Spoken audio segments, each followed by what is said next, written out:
Hello friends, I Dr. C.S.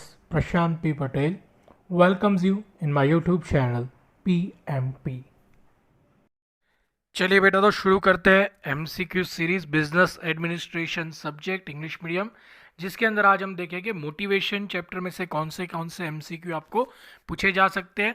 एक request रहेगी, अगर आपको आंसर पता हो तो बेटा कमेंट ज़रूर करिएगा ताकि हमें भी थोड़ा मोटिवेशन मिले, और हो सके तो चैनल को सब्सक्राइब करिए ताकि आपको ऐसे ही वीडियोस मिलते रहे।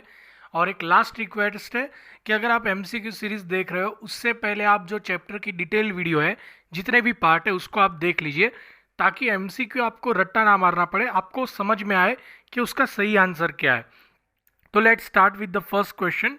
Hierarchy of needs for motivation was written by. भाई हेरार्की ऑफ नीड्स जो थियरी है वो किसने लिखी है? AH मास्लो, हसबर्ग, मैकग्रेगर या विलियम आउची। ये चारों एक्सपर्ट की हमने थियरी पढ़ी थी मोटिवेशन की। तो ये हेरार्की थियरी किसने लिखी थी? The correct option is AH Maslow's. उसमें 5 अलग अलग स्टेप थे, उसके लिए उसको चेन मोटिवेशन सिस्टम कहा गया है, हेरार्की नीड ऑफ मोटिवेशन कहा गया है। It is written by AH Maslow. Two factor theory of motivation was written by, भाई ये टू फैक्टर थियरी किसने लिखी है? Maslow's, Herzberg, McGregor, William Ouchi. The correct option is Herzberg. Herzberg के द्वारा hygiene factor and motivation factor, दो factor जो होते हैं उसके ऊपर थियरी लिखी गई है, उसकी वजह से उसको कहते हैं two factor theory of motivation. It is written by हसबर्ग।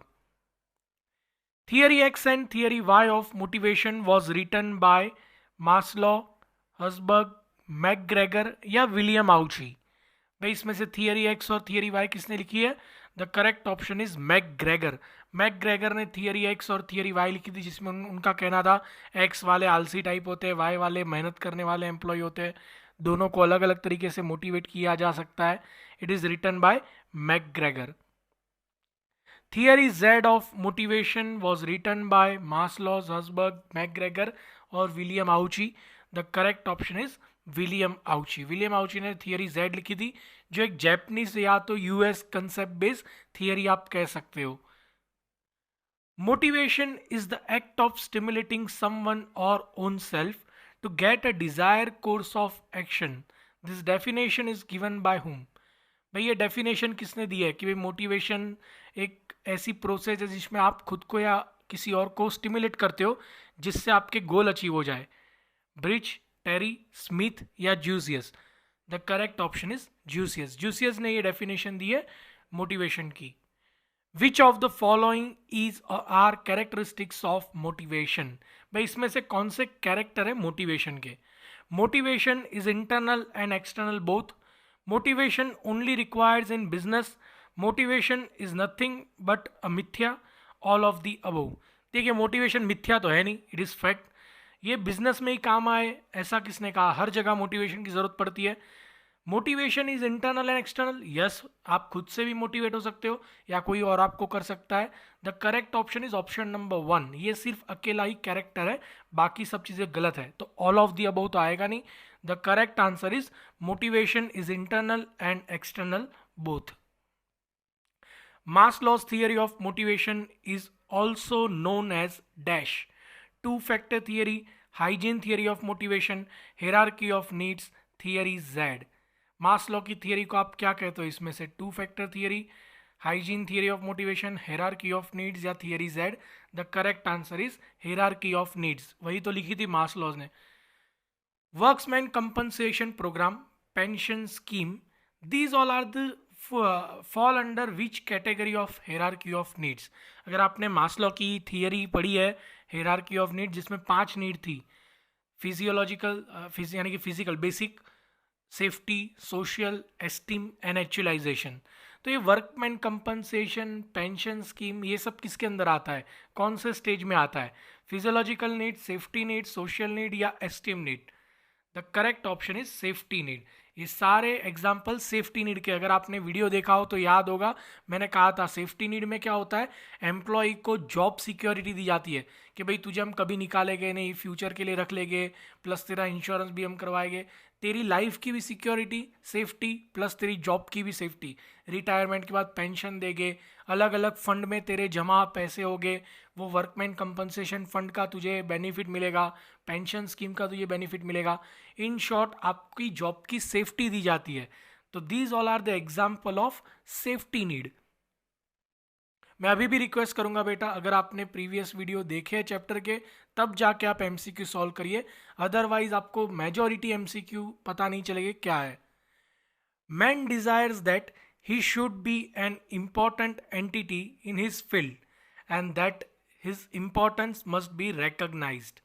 भाई ऐसा कौन सा लेवल आ जाता है जब एम्प्लॉय को लगता है उसने सब कुछ कर लिया जो वो कर सकता था, अब कंपनी की बारी है उसको रिटर्न करने की, कंपनी उसको मोटिवेट कर सकती है उसको बेस्ट पोस्ट देके या कैसे भी करके। तो वो कौन सा स्टेज आता है जब कंपनी की बारी आती है कुछ रिटर्न करने की? Physiological need, self actualisation, social needs या self esteem need? The correct option is self esteem need. बराबर एक ऐसा स्टेज आ चुका है जहाँ पे अब उसको आप बेस्ट पोजीशन दे दो कंपनी की, तब जाके वो और मोटिवेट होगा काम करने के लिए। A painter has the ambition to be known the world over as great artist. A man interested in writing poetry wishes to be a world famous poet and so on. These all are the example of what? हर किसी को दुनिया में famous होना है। अगर आपको याद हो तो मैंने मुकेश अंबानी का एग्जाम्पल दिया था। मुकेश अंबानी अपनी कंपनी के लिए सब कुछ कर चुका है, अब उसको क्या दे सकती है company? Physiological need, actualisation need, social need या esteem need? The correct option is self actualisation need. आप अपने एम्प्लॉय को टॉप तक लेके आए, उसको सब कुछ दे दिया, बेस्ट पोजीशन दे दी, वो सेल्फ एस्टीम क्रॉस कर चुका है, अब आगे कोई पोजीशन ही नहीं उसको प्रमोट करने के लिए, उसकी सैलरी इतनी ज़्यादा है उसको पैसों का कुछ पड़ा नहीं है, वो बहुत ही एक टॉप क्लास पे पहुंच चुका है। अब ऐसे लोगों को आपको मोटिवेट करना हो तो क्या करोगे? तो उनको प्रोत्साहन देना पड़ेगा, उनको लोगों के सामने मतलब एक इमेज बनानी पड़ेगी, भाई यही सब कुछ है हमारी कंपनी के लिए, उनको सेंस ऑफ प्राइड फील कराना पड़ेगा, तब जाके वो मोटिवेट हो गए। क्योंकि उनको ना पैसा चाहिए ना पोजीशन चाहिए, उनको नाम चाहिए। जैसे कहा ना पेंटर को अपना नाम चाहिए, पोएट को अपना नाम चाहिए, फेमस होना है उनको। तो वो जब स्टेज आता है ऐसे स्टेज को हम कहते हैं self actualisation needs. Professor William G. Auchi has developed which theory? Theory X, theory Y, theory Z, all of the above. ये हमारा स्टार्टिंग में एक सेम क्वेश्चन था। The correct answer is theory Z. Theory Z William Ouchi ने लिखी है, याद रखिएगा बेटा। Following is features of theory Z. भाई थियरी जेड के फीचर्स क्या है? Trust, restricted promotions, integrated organisation या ऑल ऑफ द अबव? बेटा अगर ये थियरी आपकी देखनी बाकी तो पहले आप देख लीजिए, उसके अंदर मैंने क्लियरली कहा था थियरी जेड जो है वो जैपनीज बेस्ड थियरी है, या तो आप यूएस बेस्ड कह सकते हो। दोनों कंसेप्ट को मिला के ये थियरी बनाई गई है, जैपनीज एंड यूएस, जिसमें कहना ऐसा होता है आप अपनी कंपनी में ट्रस्ट बना के रखिए, एम्प्लॉय और एम्प्लॉय के बीच में ट्रस्ट होना चाहिए, अंदर सबको मिलके काम करना है, ऑर्गेनाइजेशन पूरी इंटीग्रेटेड मजबूत होनी चाहिए, टीम वर्क होना चाहिए, और प्रमोशन धड़ाधड़ सबको प्रमोशन नहीं देने का, स्टेप बाय स्टेप प्रमोशन देने का, जैसे जैसे वो डिजर्व करता जाएगा, एक्सपीरियंस्ड होता जाएगा। क्लियर? तो ये सब चीज़ें कौन सी थियरी में बात की गई है? जेड के अंदर बात की गई है। तो these all are the assumption और फीचर्स ऑफ थियरी जेड। तो करेक्ट आंसर है all of the above. Correct sequence में रखिए आपको थियरी दी है आपको मास लॉ की कि भाई इसमें उनके 5 स्टेज थे, कौन सा कई सही सीक्वेंस है? 1 2 3 4 5, 3 5 2 4 1, 2 5 3 1 4, 5 2 1 3 4। तो याद रखिएगा मास लॉ की सबसे पहला स्टेज आता है फिजियोलॉजिकल नीड, यानी कि point number 2 is the first. तो यहाँ पे आप ऑप्शन नंबर 3 देखोगे तो एक ही ऐसा ऑप्शन है जिसमें 0.21 आता है, मतलब करेक्ट ऑप्शन है ऑप्शन नंबर 3।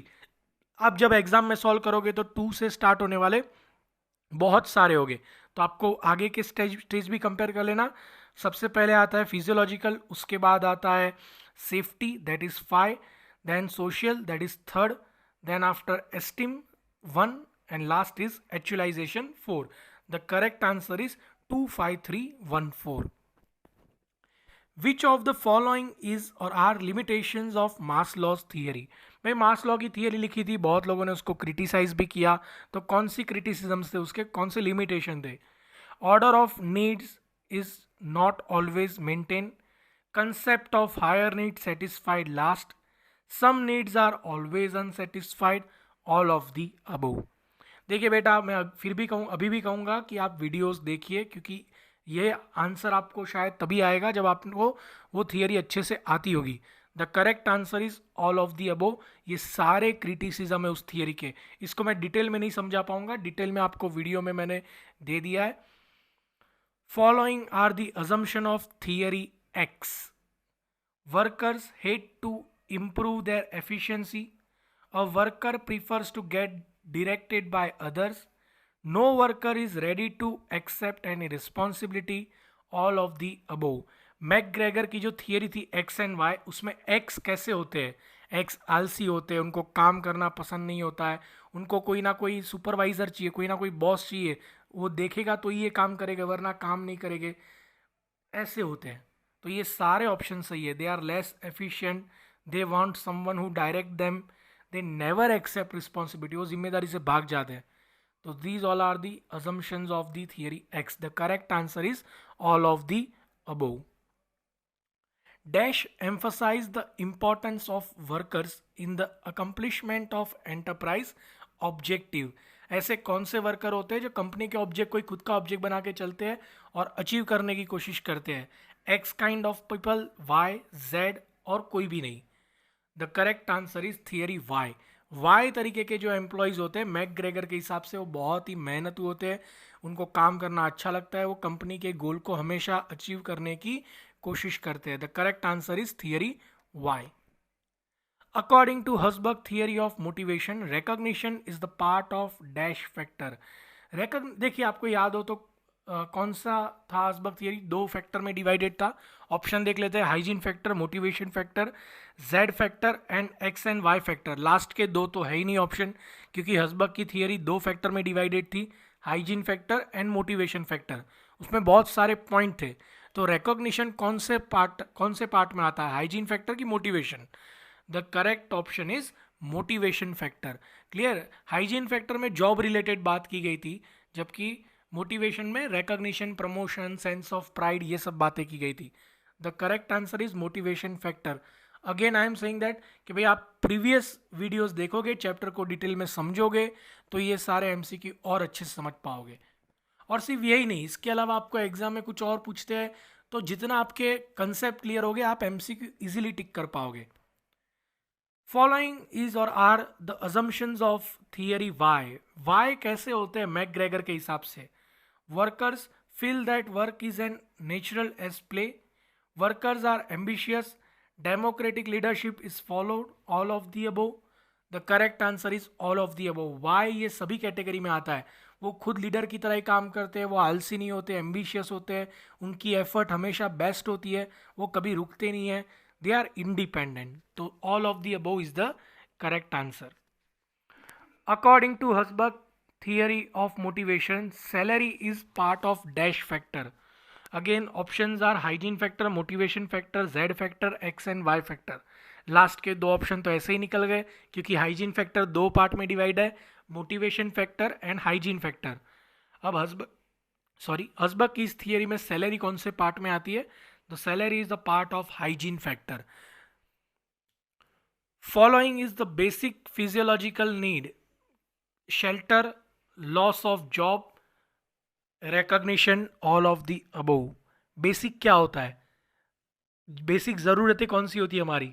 रोटी, कपड़ा और मकान बेसिक चीज़ है, मतलब shelter is the correct answer physiological need के हिसाब से अगर हम देखें।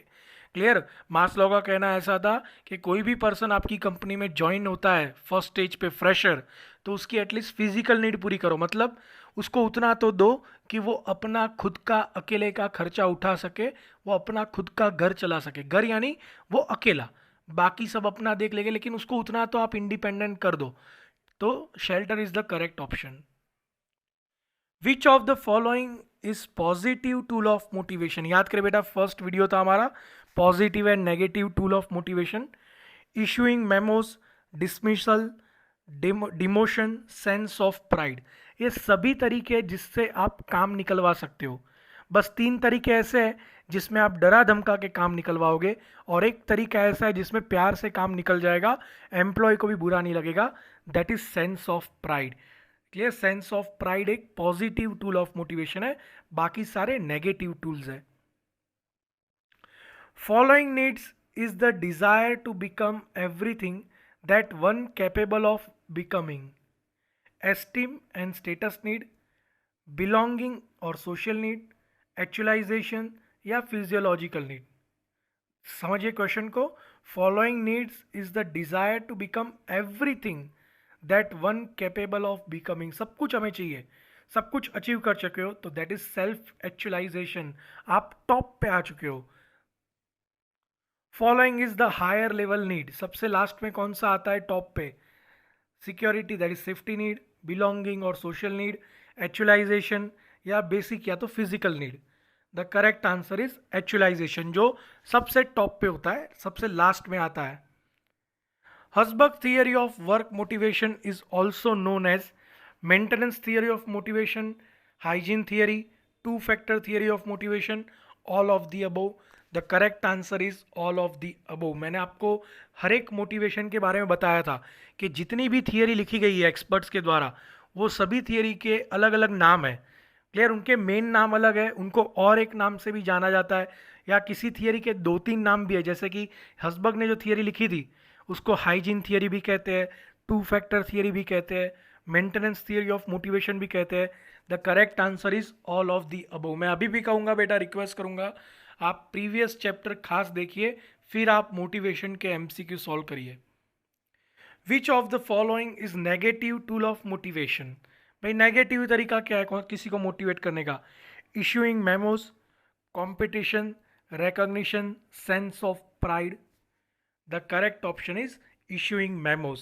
बाकी सारे पॉजिटिव तरीके हैं, नेगेटिव यानी देखिए ये सभी तरीके से एम्प्लॉय काम करने वाला है, लेकिन नीचे के जो 3 ऑप्शन है उसमें एम्प्लॉय को बुरा नहीं लगेगा, लेकिन जब आप मेमो इशू करते हो, नोटिस देते हो, तो उसको बुरा लगेगा, डर लगेगा, डर के मारे वो काम करेगा, पर उसकी इच्छा काम करने की नहीं है।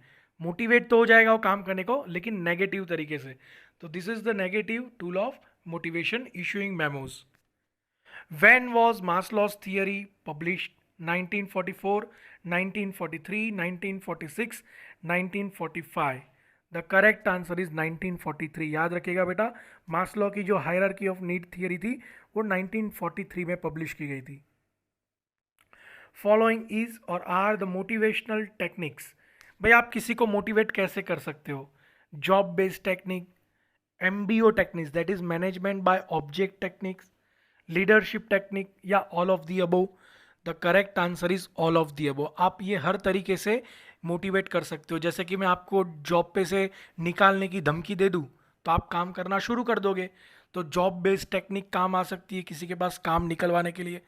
Management by objective, MBO technique, clear? आपको प्रॉपर प्रोजेक्ट देके उसमें बिजी कर दूं मैं आपको तो भी आप काम करोगे। टारगेट दे दूंगा कि 1 महीने में कंप्लीट करना है, तो MBO टेक्निक भी यूज़ की जा सकती है। लीडरशिप क्वालिटी, मैं आपको आके प्यार से समझाऊँ कि भाई कर लेना, एक अच्छे लीडर की तरह आपको समझाऊँ तो भी आप काम करना शुरू कर दोगे। तो these all are the techniques जिससे आप अपने एम्प्लॉय को मोटिवेट कर सकते हो। The correct answer is all of the above. ये हर तरीके से आप अपने एम्प्लॉय को मोटिवेट कर सकते हो। A person who is in the position of attempting to satisfy their needs at the most basic level is operating at the level of Maslow's need hierarchy called need for dash. सबसे पहली और basic need कौन सी होती है? Self actualisation, esteem, physiological या belongings? The correct answer is physiological. Physical need जो होती है वो सबसे बेसिक नीड कही जाती है। Facility of car, house, furniture, etc. are an example of dash. अगर आपने टूल्स ऑफ मोटिवेशन का वीडियो देखा होगा जिसमें मैंने आपको समझाया था ये सब चीज़ें क्या है, अलावेंसेस, परक्विजिट्स, बोनस या all of the above. The correct answer is perquisite. जब कंपनी आपको कार देती है, घर देती है, फर्नीचर देती है, जब तक आप कंपनी के साथ हो, फिर एक टाइम के बाद कंपनी वो सब कुछ आपसे वापस ले लेती है। जब आपका ट्रांसफ़र हो जाता है या आप रिटायर हो जाते हो तो कंपनी ये सब कुछ वापस ले लेती है, तब तक आप फ्री में यूज़ करो। तो ये सब चीज़ों को क्या कहते हैं? परक्विजिट कहते हैं अकाउंटिंग लैंग्वेज में। ये भी एक मोटिवेट करने का तरीका है। जब आप अपने एम्प्लॉय को कार देते हो, घर देते हो यूज़ करने के लिए, फर्नीचर देते हो, तो एम्प्लॉय मोटिवेट होता है। तो परक्विजिट एक तरीका था मोटिवेशन का। Dash is the set of forces that energise, direct and sustain behaviour. आपको जोश में ला देता है क्या? Motivation, expectancy, empowerment, socialisation. बहुत ही सिंपल सा ऑप्शन है और हमारा सीरीज भी वही चल रहा है, motivation MCQ. That is the correct answer is motivation. According to Friedrich Herzberg, dash are elements associated with conditions surrounding the job. Job के सराउंडिंग जो फैक्टर है वो कौन से है?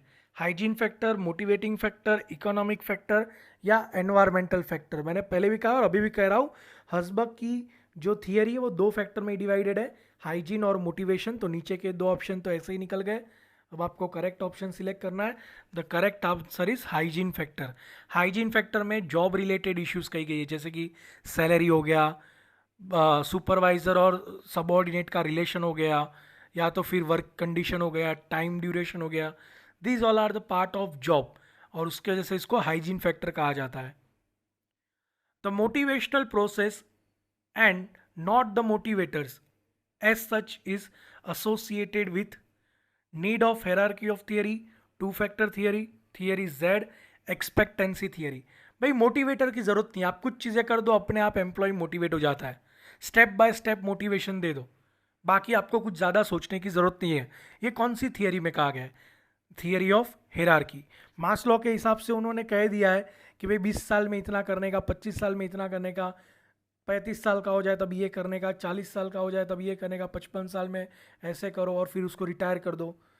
पूरा स्टेज बना के दिया उसका करियर का। मतलब इसमें हमें किसी की ज़रूरत नहीं है, स्टेप बाय स्टेप सब कुछ हो जाएगा। तो that is need of hierarchy theory. The basis of theory Z is the relies on external control of human behavior, self-control and self-direction, the belief that productivity is linked to trust, opinions, sustainability, subtlety and intimacy in the work of environment, या तो फिर government regulatory framework. Theory Z इसमें से क्या है?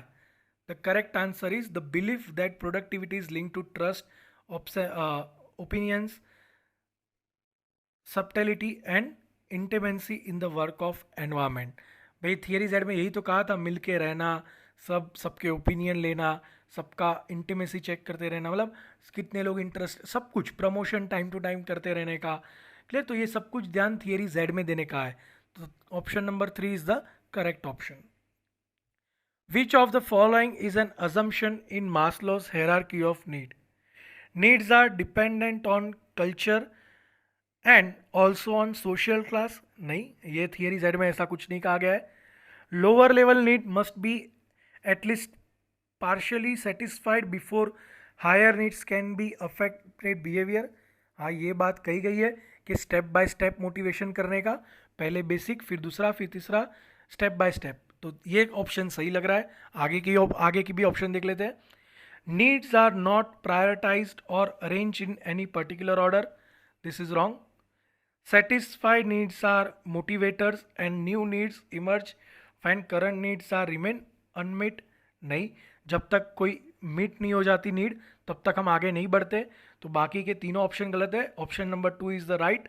Lower level needs must be at least partially satisfied before higher needs can affect behavior. Carrot and stick technique is used in commercial organization to reduce absenteeism, for motivation, for effective leadership, to reward employee।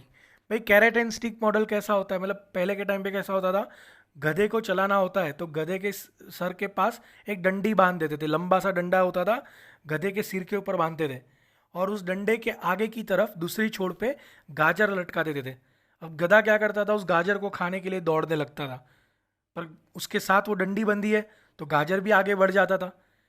पर गधा motivate होकर उसके पीछे भागता था ताकि गाजर उसको मिल जाए। हालांकि वो कभी होने वाला नहीं है, लेकिन उसमें काम हमारा हो जाता था। क्या? उसके ऊपर सामान डाल दो, गधा दौड़ता रहेगा, सामान पहुंच जाएगा। तो इस मॉडल को कैरेट एंड स्टिक कहते हैं। और उसको आज की तारीख में ऑर्गेनाइजेशन में क्या कहा जाता है, कमर्शियल ऑर्गेनाइजेशन में? मोटिवेशन। बस नाम बदल दिया है। अपने एम्प्लॉयज़ के पास गधे की तरह काम करवाओ, बस उनको थोड़ा थोड़ा खुश कर दो, बीच में सैलरी बढ़ा दो, थोड़ा बहुत प्रमोशन कर दो, वो अपने आप मोटिवेट हो जाते हैं। उनको लगता है कि मेरा गोल अचीव हो गया, लेकिन उसमें असली जो पैसे कमा रहा है वो तो बिजनेस का मालिक ही कमा रहा है।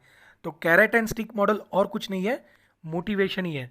बस अब उसको गधा नहीं कहते, उसको एम्प्लॉय कहते हैं आज की तारीख में।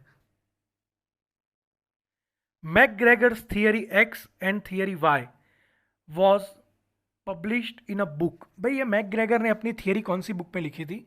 Journal of motivation, the human side of enterprise, entrepreneurship and motivation, motivation in a business. The correct answer is the human side of enterprise. बेटा ये एमसीक्यू खास याद रखिएगा। मैंने आपको जब टॉपिक कराया था तब ये नाम शायद आपको बताया नहीं बताया, मुझे याद नहीं, लेकिन ये क्वेश्चन एमसीक्यू के लिए इंपॉर्टेंट हो सकता है। The human side of enterprise book के अंदर यह आर्टिकल छपा था, थियरी एक्स एंड वाई, जो मैकग्रेगर ने लिखा है। What are workers primarily motivated by according to the instrumental approach? Peer recognition, promotion, greater freedom, economic reward.